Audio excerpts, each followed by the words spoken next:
Study. The majority of middle-class Americans say that they are struggling financially.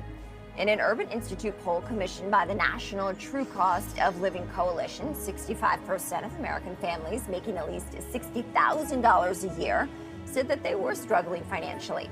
And out of the respondents, about a third were worried about paying down debt or an unexpected emergency, while a quarter worried about affording housing.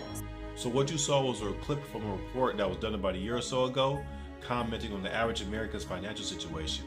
So let's see if things been getting better, been getting worse, or staying the same.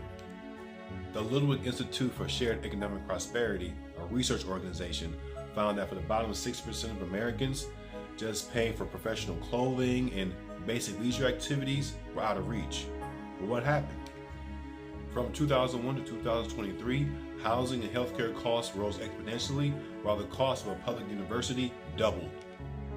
The Institute goes on to say that for the majority of Americans, their median earnings dropped 4%. Essentially, the middle class has been declining, it just hasn't been fully recognized yet. And this is why a record number of Americans are working a second job. According to the Bureau of Labor Statistics, 8.9 million Americans are working multiple jobs. This is the highest number it's ever been since the spring of 2009, the height of the Great Recession.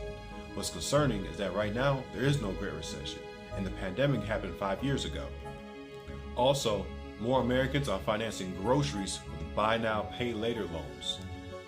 Also, what is concerning is that as of April of this year, LendingTree conducted a survey where they found that 25% of consumers have been using buy now, pay later loans, and 41% of those consumers have admitted that they've made a late payment. Also, a lot of those consumers have been using buy now, pay later loans to finance grocery purchases. And speaking of Americans under financial strain, according to the Federal Reserve of Philadelphia, a record number of Americans only made their minimum payment as of the fourth quarter of 2024. Also, there's a record number of Americans who are 90 days past due on their credit cards. So all in all, we know something's off. Even when they give us the GDP numbers or unemployment still under 4.5%, yada, yada, yada, we know something's wrong. We have more people doing more to get less. Something's off in our economy, our society, our nation, and our country. So let me know what you think. How are people around you doing? How are you doing? Let me know. Like, comment, share, subscribe.